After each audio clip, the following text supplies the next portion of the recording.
Allahu Akbar, Allahu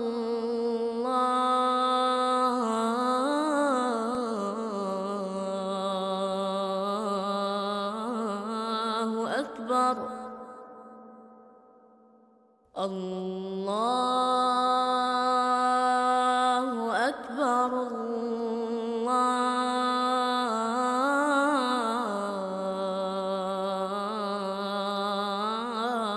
Allahu Akbar. Assalamualaikum warahmatullahi wabarakatuh. Alhamdulillah, wassalatu wassalamu ala rasulillah.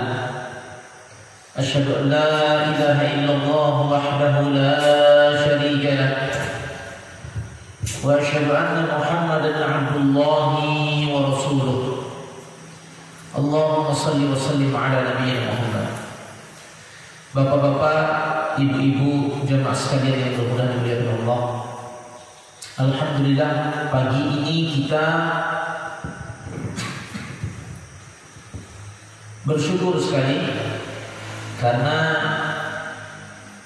dikumpulkan oleh Allah di dalam rumahnya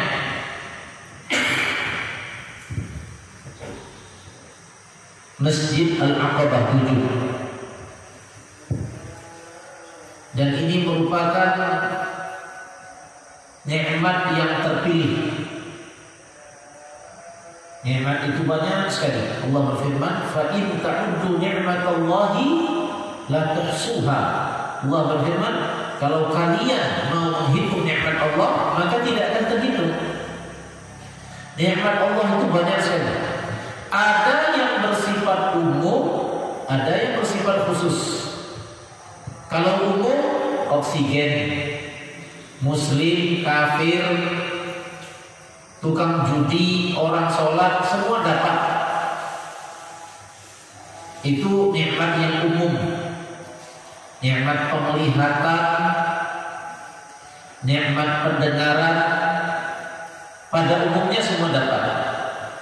Akan tetapi pagi ini kita dikasih oleh Allah nikmat yang khusus. Di sebahagian para hamba Allah tertidur lelap, di sebahagian para hamba Allah sibuk dengan kegiatannya masing-masing. Bahkan ada yang semir sepatu ketika azan. Ya, ada di antara hamba Allah yang ketika muazzin berkumandang hayya 'alas shalah, kemudian mereka menyemir sepatu. Ada juga yang lari-lari bersama anjing. Lari-lari bersama anjing. Maka ini merupakan nikmat yang patut kita syukuri. Nikmat iman. Nikmat kita dikumpulkan oleh Allah di dalam rumahnya. Alhamdulillah. Kemudian salawat dan salam mudah-mudahan senantiasa tercurah kepada kekasih hati kita yang mulia Nabi Muhammad sallallahu alaihi wasallam. Allahumma salli wa sallim ala nabiyyina Muhammad. Insyaallah bapak-bapak sekalian dan ibu-ibu, para hadirin dan hadirat yang bermulia dimuliakan Allah, pagi ini kita mohon izin untuk tidak bosan-bosannya mendalami serta mempelajari dalil, baik itu dari Al-Quran ataupun dari hadis Nabi Sallallahu Alaihi Wasallam tentang keutamaan sholat. Pak Ustadz, apa pentingnya kita mengetahui keutamaan sholat? Mohon izin bapak-bapak sekalian dan ibu-ibu, yang namanya manusia memiliki sifat yang berubah-ubah. Kadangkala sikap kita terhadap ibadah ini sungguh-sungguh dan rajin. Kapan datang rajinnya, kapan datang musim rajinnya, Masya Allah. Mau rasanya mengkhatam Quran, mau rasanya setiap malam sholat tahajud sepanjang malam. Akan tetapi datang musim malasnya, innalillah, semua pada ditinggalin. Nah, jadi pentingnya kita mengetahui keutamaan sholat agar semangat kita melaksanakannya, agar tertarik kita mengerjakannya. Ya, seperti dulu Ustaz pernah contohkanlah secara duniawi. Misalkan diumumkan kepada masyarakat, kita kumpul di rumah Pak RT, ada pembahagian bantuan dari pemerintah 1 kakak 1 juta, syaratnya cuma bawa KTP sama surat kakak. Pertanyaan, adakah yang bakal absen? Hah? Kalau bisa nanti yang dari tahun betul merapat ke sini, yang dari tempat-tempat lain merapat ke sini untuk mendapatkan keutamaan itu. Keutamaannya apa? 1 juta rupiah. Barang siapa yang datang ke rumah Pak RT, ini hadis riwayat Ustaz ya. Barang siapa yang datang ke rumah Pak RT membawa kakak dan KTP, maka akan mendapatkan 1 juta rupiah. Hadis riwayat Abdurrahman Yusuf. Insya Allah tidak bakal sepi. Tapi kalau hadis yang datangnya dari Nabi Muhammad SAW atau keutamaan yang datangnya dari firman Allah yang mulia, Allah berfirman dalam surat Al-Isra ayat 78, wa Qur'an al-fajri inna Qur'an al-fajri kana mashhuda. Laksanakan oleh kalian salat subuh, karena salat subuh adalah amalan yang disaksikan oleh para malaikat. Kemudian di dalam hadis yang lain Rasulullah bersabda, rakaat al-fajri khairun minad dunya wa ma fiha. Hadis riwayat Imam Muslim. 2 rakaat sebelum salat subuh, yaitu rawatib subuh, maka keutamaannya lebih daripada dunia serta isinya. Akan tetapi sedikit sekali orang-orang yang tertarik dengan keutamaan itu, kalah oleh keutamaan 1 juta rupiah. Nah, ini musibah. Jadi bapak-bapak, ibu-ibu, mari kita memohon kepada Allah taufik agar kiranya Allah jadikan kita hati orang yang beriman. Orang yang beriman itu cinta beramal saleh, benci berbuat maksiat. Itu sifat orang yang beriman, Bapak Ibu. Rasulullah bersabda, hadis yang datangnya dari Abu Hurairah, riwayat Imam Bukhari dan Muslim, al-imanu yazidu wa yanqus, yazidu bi ta'ah wa yanqus bil ma'siyah. Iman itu bertambah dan berkurang, bertambahnya dengan ketaatan, berkurangnya dengan perbuatan maksiat. Ciri orang yang beriman itu cinta beramal saleh, benci berbuat maksiat. Maka kita bermohon kepada Allah agar kiranya Allah tanamkan bibit iman di dalam hati kita dan Allah suburkan bibit tersebut, sehingga ketika kita mendengar ayat-ayat Al-Quran, ketika kita mendengar hadis-hadis Nabi SAW tentang kebaikan-kebaikan dan keutamaan, kemudian tertarik hati kita untuk mendapatkan keutamaan itu. Nah, ini ada beberapa dalil yang insya Allah akan kita sampaikan, dan sebagai mukaddimahnya tentang keutamaan sholat, bahwa pensyariatan sholat ini berbeda dari ibadah-ibadah yang lain. Awal pensyariatan sholat berbeda dari yang lain. Kalau yang lain, puasa, zakat, haji, itu pensyariatannya wahyu dari langit turun ke bumi melalui perantara malaikat Jibril yang menyampaikan wahyu dari Allah kepada Nabi Muhammad SAW. Pensyariatan haji, pensyariatan zakat, puasa, wahyu dari langit turun ke bumi. Akan tetapi pensyariatan salat, hamba Allah Muhammad ibnu Abdullah terbang dari langit, terbang dari bumi ke langit. Allah berfirman dalam surat Al-Isra ayat yang pertama, Subhanalladzi asra bi'abdihi lailan minal masjidil haram ila al-masjidil aqsa alladzi barakna hawlahu linuriyahu min ayatina. bahwa Maha Suci Allah yang telah memperjalankan hambanya, yaitu Muhammad ibnu Abdullah, dari Masjidil Haram ke Masjidil Aqsa dalam peristiwa Isra. Dan itu terjadi dalam satu malam, keluar negeri satu malam. Makanya Nabi Muhammad itu dianggap orang gila, karena orang dari kota Mekah ke Madinah. Mekah Madinah itu kan antar kabupaten istilahnya. Itu di zaman Nabi sampai seminggu 2 minggu naik onta.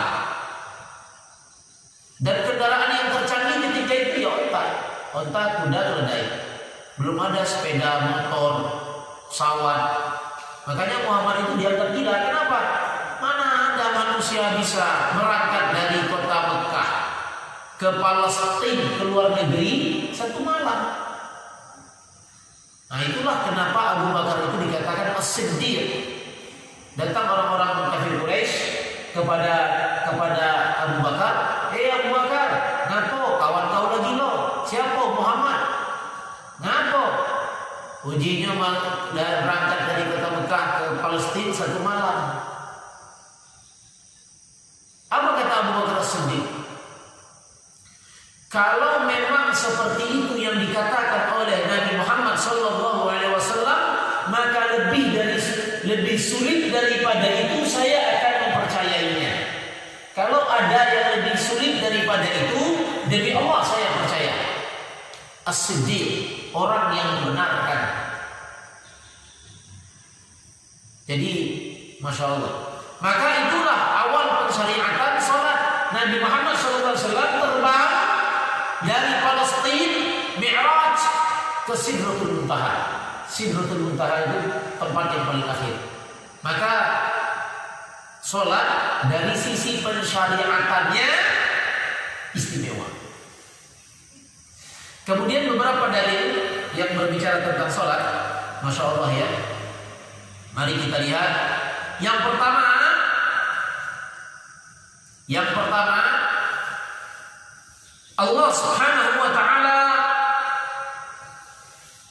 berfirman di dalam surat Al-Mu'minun ayat yang pertama sampai seterusnya tentang ciri khas orang yang beriman. Allah berfirman, Qad aflahal mu'minun. Sungguh beruntung orang-orang yang beriman. Allah menyebutkan sungguh beruntung orang-orang yang beriman. Lah Pak Ustaz, apa untungnya jadi orang yang beriman? Banyak. Keuntungan yang pertama surga, kekal di dalamnya. Allah berfirman, wal 'asri innal insana lafi khusr. Manusia itu celaka. Manusia itu terlaknat. Manusia itu binasa. Itu dikatakan oleh Allah. Innal insana lafi khusr. Manusia itu celaka. Illal ladzina amanu. Di antara seluruh manusia itu yang selamat dari kecelakaan adalah orang yang beriman. Bayangkan, orang yang beriman itu adalah orang yang beruntung. Masya Allah. Apa kata Rasulullah SAW? Bahwa orang-orang yang beriman adalah orang-orang yang senantiasa mendapatkan kebaikan. Apa kebaikan orang yang beriman? Kata Rasulullah SAW, ketika in asabathu sarra syakara wa in asfakana khairullah wa in asabathu dharra sabara fakana khairullah. Kata Rasulullah SAW, kebaikan orang yang beriman di setiap keadaan, ketika mendapat nikmat bersyukur, itu adalah kebaikan baginya. Ketika mendapatkan kesulitan bersabar, itu juga adalah kebaikan baginya. Jadi setiap urusan orang yang beriman adalah kebaikan.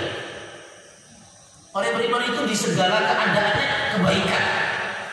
Dan tidak ada kecuali hanya orang yang beriman. Orang kafir tidak dapat. Maka Allah katakan, qad aflahal mu'minun. Sungguh beruntung orang yang beriman. Siapa mereka? Alladzina hum fi salatihim khashi'un. Orang-orang yang beriman adalah orang-orang yang khusyuk di dalam salatnya.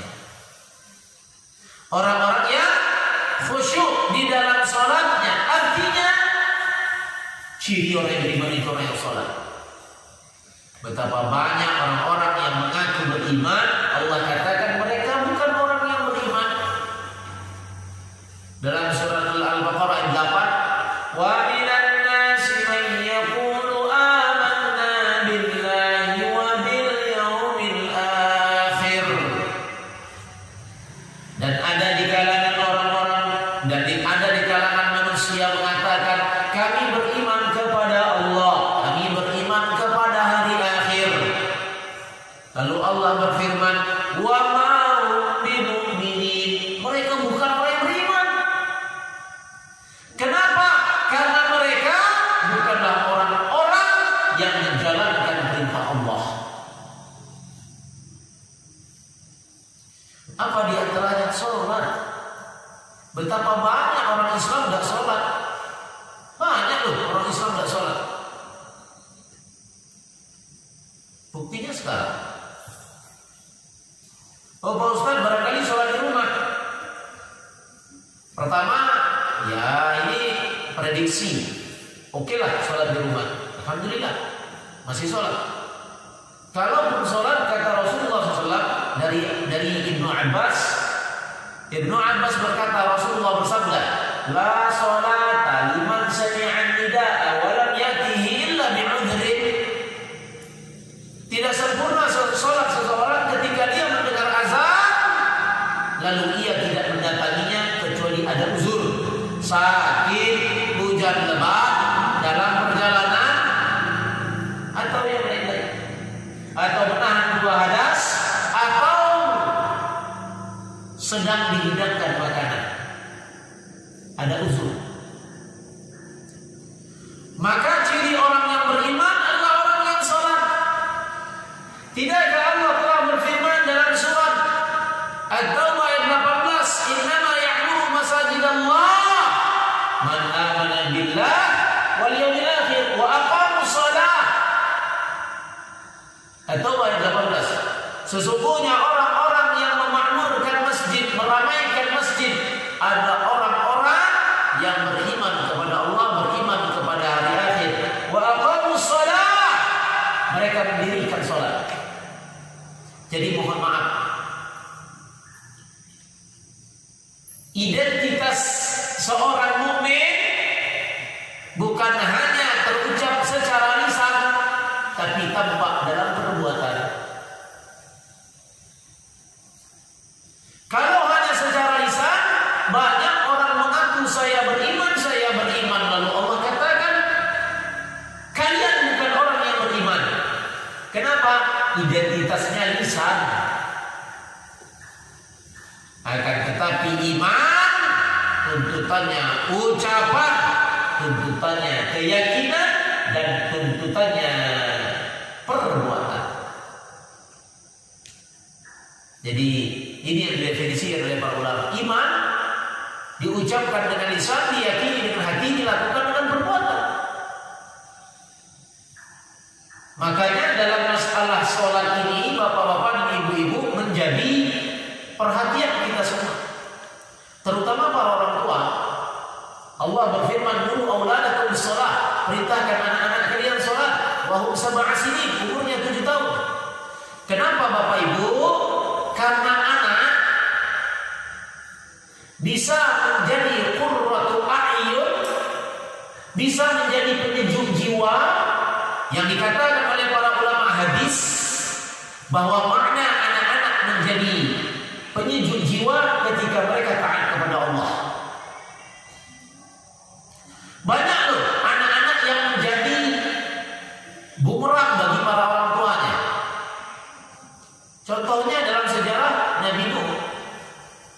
Nabi Nuh karena anaknya kafir ditegur oleh Allah, "Innahu laisa min ahlik." Nuh, anakmu bukan anakmu lagi. Kenapa? Karena tidak beriman kepada Allah. Anak ini potensinya tinggi, bisa menjadi syafaat bagi kita.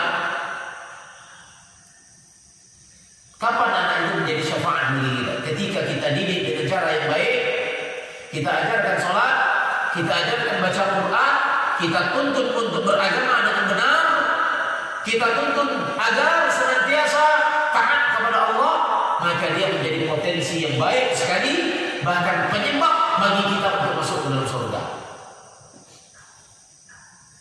Namanya pahala jariyah, ilmu yang bermanfaat, doa anak yang soleh, sedekah jariyah, doa anak yang soleh, pahala yang selalu mengalir. Akan tetapi anak-anak keluarga kita termasuk istri bisa menjadi musuh, bukan musuh di dunia, akan tetapi musuh di akhirat.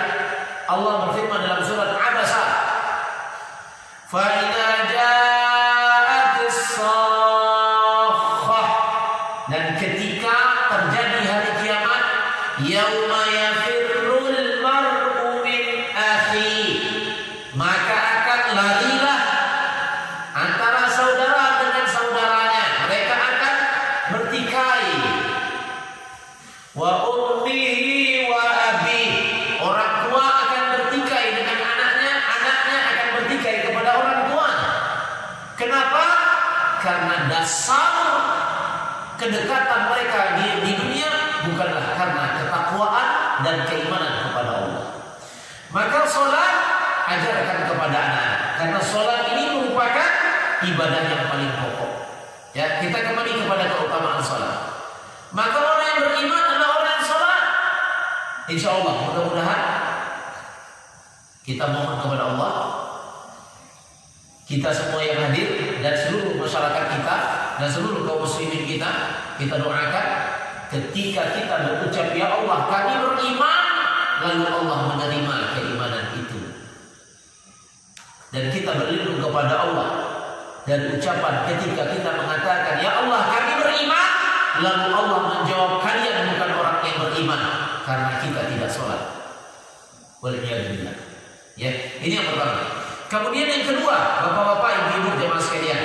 Jadi mudah-mudahan ketika kita mengetahui pentingnya keutamaan, kita mengetahui keutamaan sholat, maka bertambah semangat kita untuk melaksanakan sholat. Terutama jemaah kita yang ada di sini, ajak masyarakat kita, anak-anak kita, ibu-ibu ajak suaminya ke masjid. Karena tidak boleh kita masuk surga sendirian. Kita tidak boleh masuk surga sendirian. Ajak anak kita masuk surga, ajak suami kita masuk surga.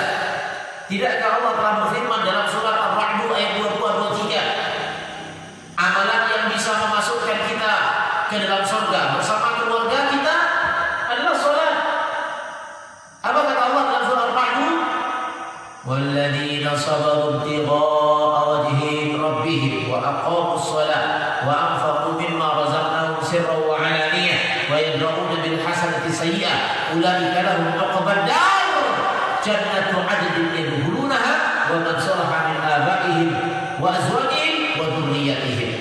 Dan orang-orang yang bersabar mencari ridha Allah, dan orang-orang yang melaksanakan sholat, bersedekah, berinfak sembunyi-sembunyi atau terang-terangan, dan membalas kejahatan orang dengan kebaikan, mereka lah yang akan mendapatkan uqbadar, tempat terbaik, jannatu adnin, yaitu surga Aden, yadkhuluna wa man salaha min abaihim. Mereka akan masuk di dalam surga tersebut bersama para orang tua mereka, wa azwajihim, pasangan-pasangan mereka, suami istri, wa dzurriyyatihim, anak-anak, bahkan cucu-cucu mereka. Jadi sholat, jangan sampai nanti ibu-ibu yang di belakang, ibu-ibu sekitar 4 atau 5 orang, Ustaz tidak tahu apakah suaminya ikut ke masjid atau tidak, apakah anaknya ikut ke masjid atau tidak. Kalau seandainya ibunya datang sendirian, nah ini tidak boleh. Kenapa? Jangan sampai nanti ibu masuk surganya sendirian.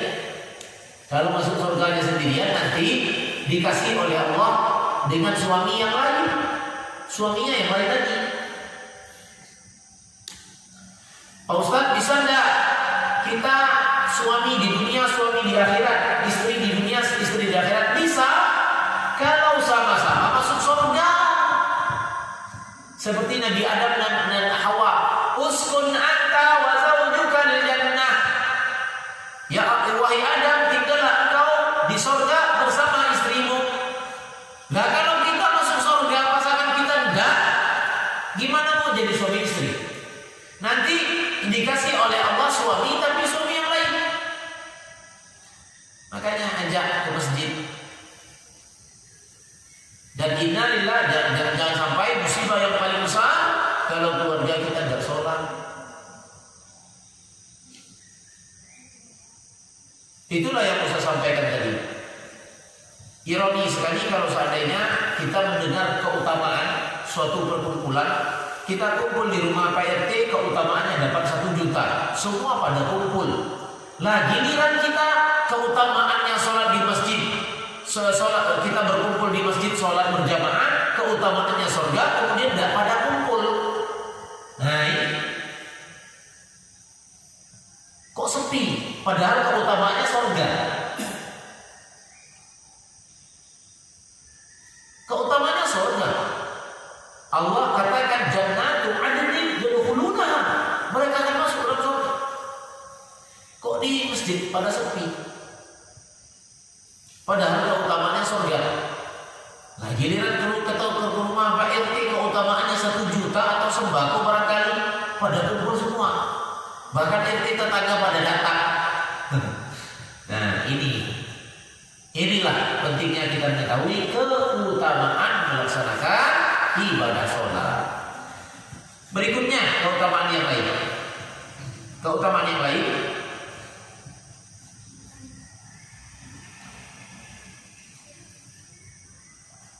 bahwa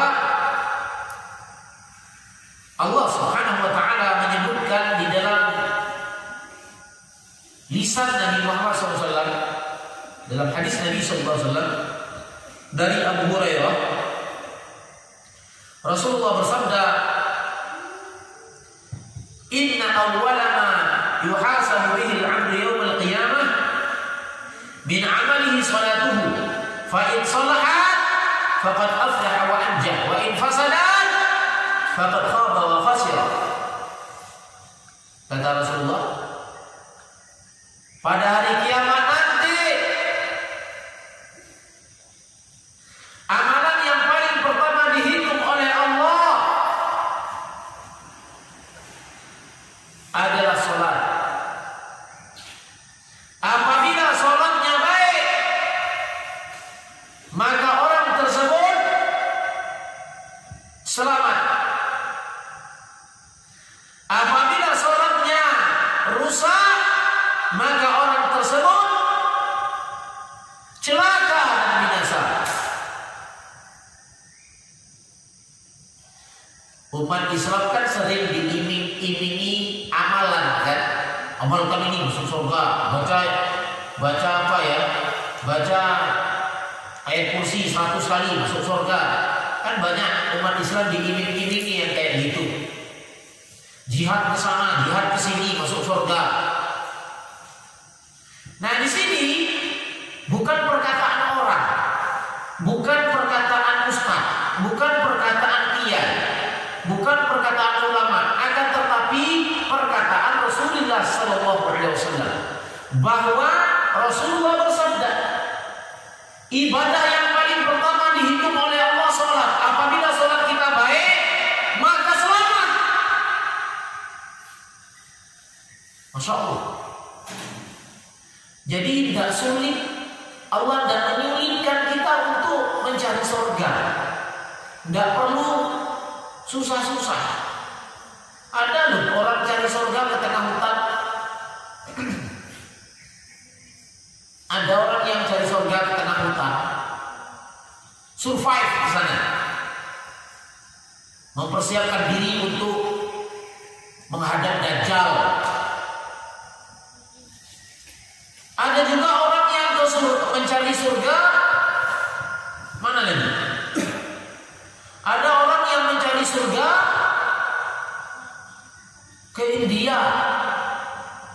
ke Pakistan, ke Thailand, mengabaikan anak dan istrinya, mengabaikan masjid yang dekat rumahnya. Cari surga kok ke Thailand? Tidak jauh-jauh kok. Di Al-Aqabah 7 ada surga. Orang yang melaksanakan sholat di rumah Allah, dimanapun itu, Allah jamin masuk surga. Jadi tidak perlu sulit-sulit. Bagi ibu-ibu misalkan hari libur, diundang ke sana, diundang ke sini, misalkan ke masjid, itu tidak perlu. Sholat aja, kata Rasulullah untuk ibu-ibu, hadisnya dari Abu Hurairah.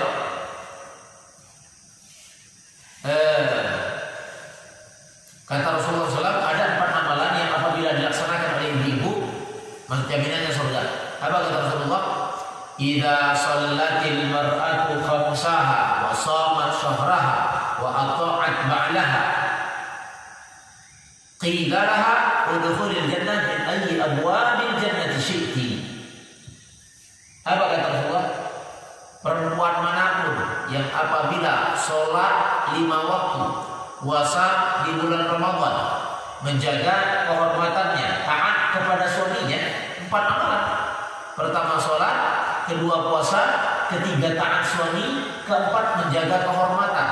Maka kata Rasulullah SAW, qila laha, akan dikatakan kepadanya, udkhulil jannah min ayyi abwabil jannati syi'ti. Masuklah ke dalam surga dari pintu manapun yang engkau inginkan.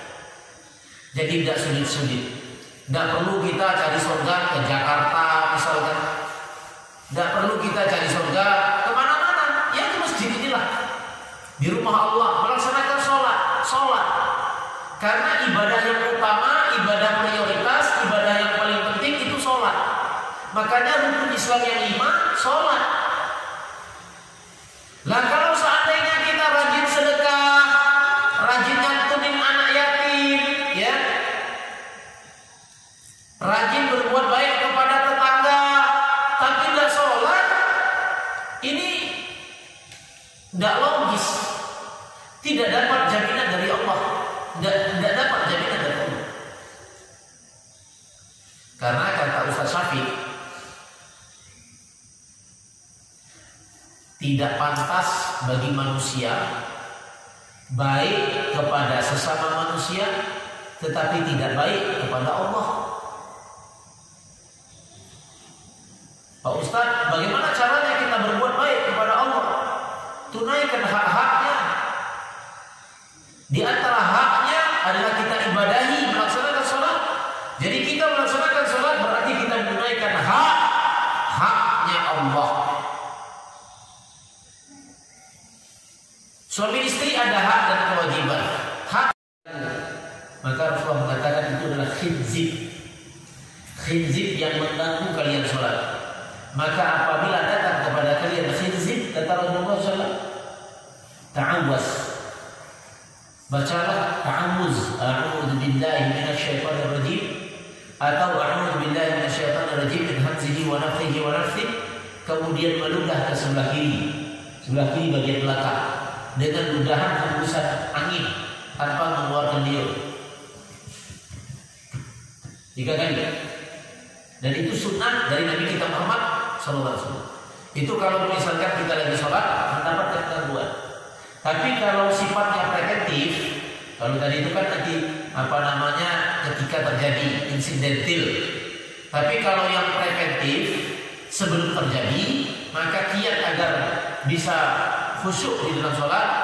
Dan mohon izin, bukan berarti Ustaz sudah baik kekhusyukannya, tidak ya, tetapi kita sama-sama berusaha.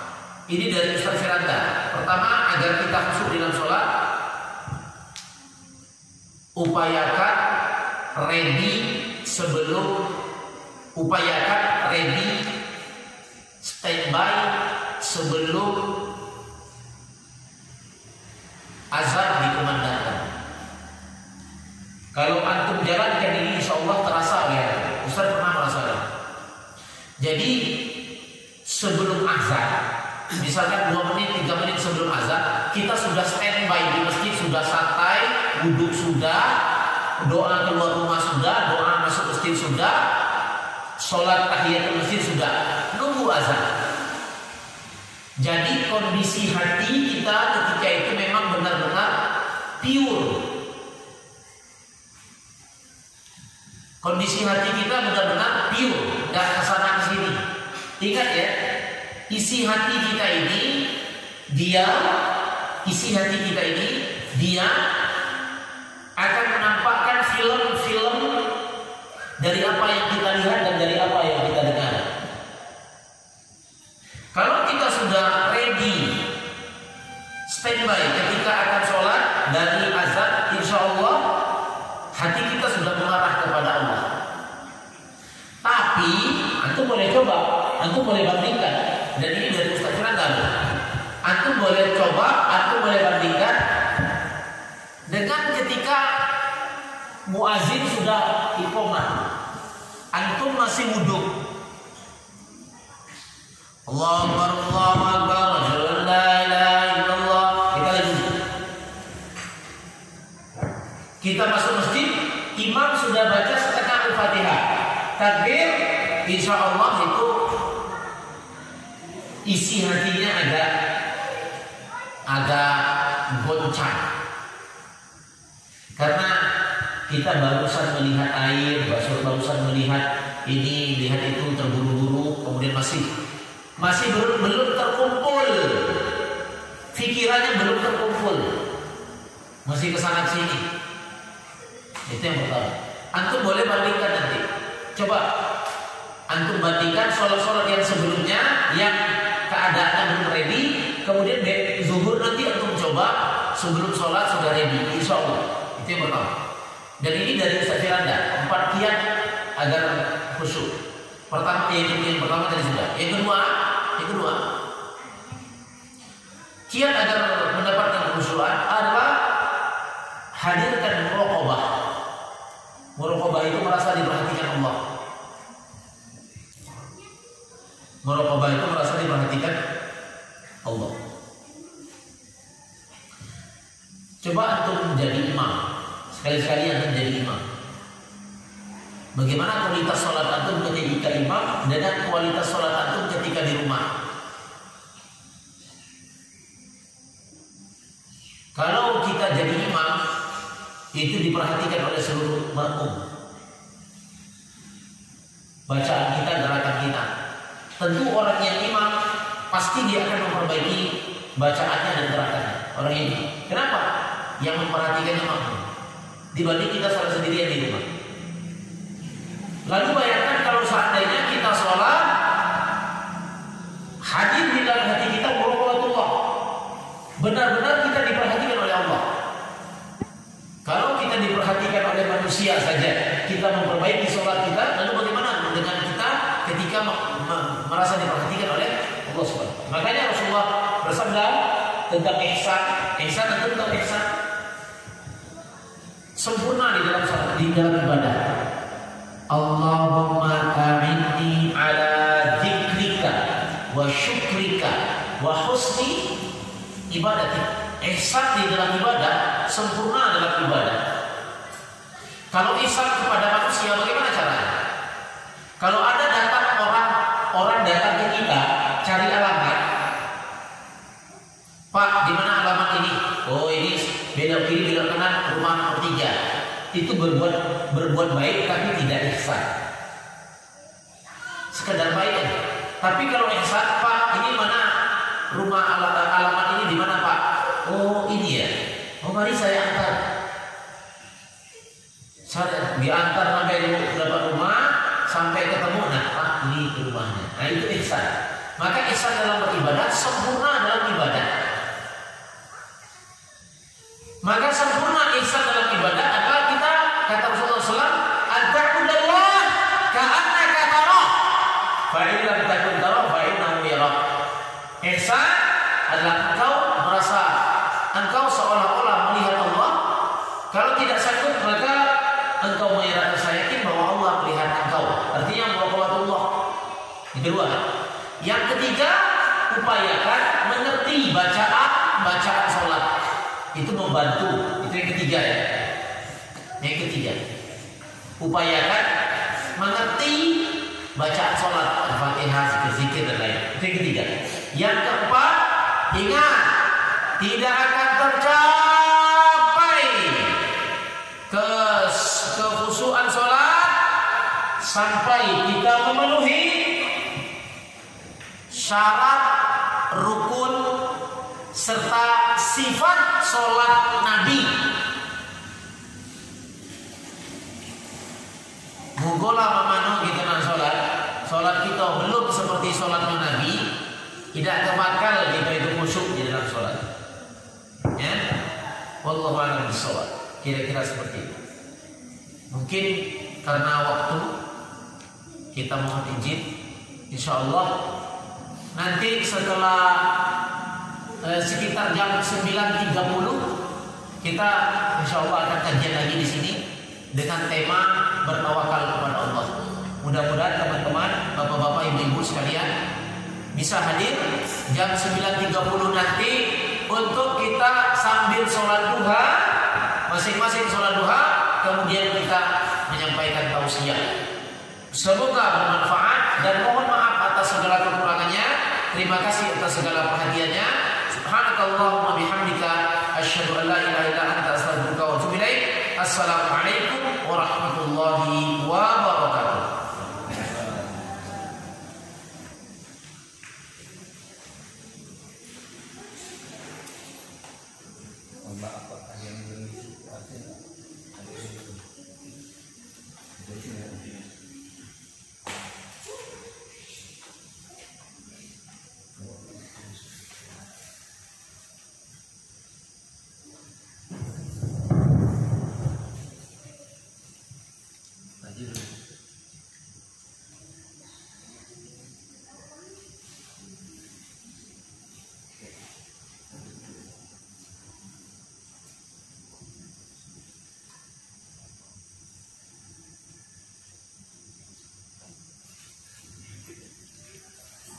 Assalamualaikum, ada yang belum isi absen Pak?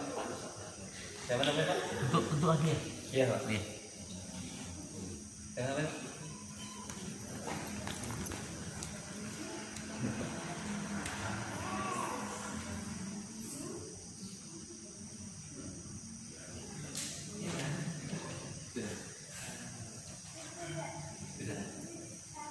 Ibu sudah ngisi absen semua Bu?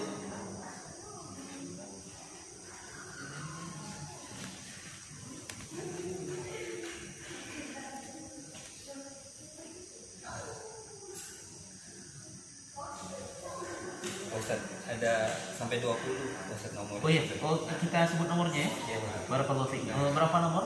Sampai nomor 20. Maksudnya berapa hadiahnya? 4. Iya. Kita ambil 4 nomor ya. Iya, ketemu. Iya, insyaallah untuk nomor yang pertama ya hadiah yang pertama mudah-mudahan dapat mudah-mudahan ya, termasuk keutamaan yang mendatangi masjid. Nomor 1. Nomor 1 ini yang besar, yang mana Ustaz? Yang besar. Ibu Masning. Iya, Ibu Masning. Tadi sudah lihat ibu-ibunya sudah duluan tadi. Ibu Masning dapat ini apa ya? Radio. Iya, MP3 di Saudi. Iya, barakallahu fiik. Isinya Al-Qur'an, MP3 isinya Al-Qur'an. Ibu Masning. Insyaallah bermanfaat untuk cucunya. Memorinya belum ada Ustaz. Oh iya. Bermanfaat untuk cucunya. Tadi terlihat ibu-ibu sudah duluan ke masjidnya. Kemudian untuk USB lamp-nya, insyaallah untuk nomor 20. Ustaz Ridwan. Hah? Ustaz Ridwan. Ustaz Ridwan, masyaallah. Barakallahu fiik. Kemudian nomor 10. Nomor 10 Jefran. Dan nomor 7. Nomor 7 Dino. Barakallahu fiik. Jazakumullah khairan.